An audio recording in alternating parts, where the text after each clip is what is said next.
অন্যদিকে আমি যদি কঙ্গোর কথা বলি, ৫২ বছর পর বিশ্বকাপ মঞ্চে ফিরেছে এই ডিআর কঙ্গো। তবে মাঠের বাইরের যে পরিস্থিতি তাদের জন্য মোটেও সহজ ছিল না। গত ১৫ই মে দেশটিতে ইবোলা প্রাদুর্ভাবের ঘোষণা করা হলে দলকে তাদের প্রস্তুতি ক্যাম্প হিসেবে বেলজিয়ামে সরিয়ে নিতে হয়। এছাড়াও তারা যুক্তরাষ্ট্রে প্রবেশের আগে খেলোয়াড়দের ২১ দিন দেশের বাইরে একটি বিশেষ বায়োসিকিউরিটি ব্যবস্থার মধ্যে থাকতে হয়েছিল।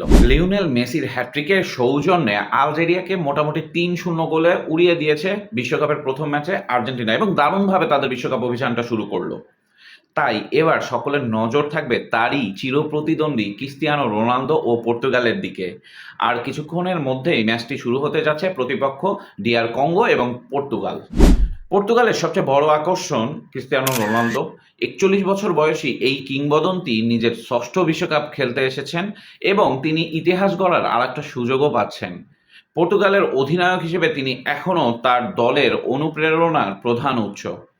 ২০২৩ সালে তিনি আল নাসেরে যোগ দেওয়ার পর প্রথমবারের মতো এই বছর সৌদি প্রো লিগ শিরোপা জিতেছেন এই রোনালদো। এবার তিনি চাইবেন ২০২২ কাতার বিশ্বকাপের তিক্ত স্মৃতি ভুলে যেতে। সেই আসরে মাত্র একটি গোল করেছিলেন তিনি, আর কোয়ার্টার ফাইনালে মরক্কোর কাছে হেরে চোখের জলে বিদায় নিতে হয়েছিল তাকে। বড় টুর্নামেন্টে গোল করা ২০২৪ ইউরোতেও কাটেনি তার। পুরো আসরে কোনো গোল করতে পারেননি রোনালদো। আর পর্তুগালও কোয়ার্টার ফাইনালে ফ্রান্সের কাছে হেরে বিদায় নেয়। রবার্তো মার্তিনেজের অধীনে পর্তুগাল এই বিশ্বকাপে শিরোপা জয়ের অন্যতম দাবিদার। মিডফিল্ডের কথা যদি বলা যায়, ব্রুনো ফার্নান্দেজ বলেন কিংবা বার্নার্দো সিলভা, ভিতিনহা ও জোয়াও নেভেসদের নিয়ে গড়া এই মিডফিল্ড ইউরোপের অন্যতম শক্তিশালী একটি মিডফিল্ড।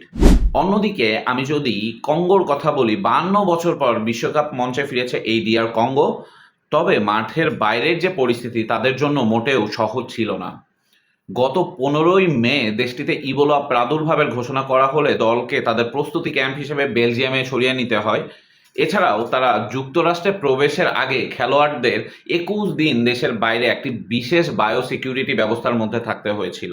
তবুও পর্তুগালের মতো শক্তিশালী প্রতিপক্ষের বিপক্ষে যদি ডিআর কঙ্গো ইতিবাচক কোনো ফল এনে দিতে পারে, তাহলে তা তাদের সমর্থকদের মুখে অনেকদিন পর একটি বড় ধরনের হাসি ফোটাবে। ধন্যবাদ সবাইকে।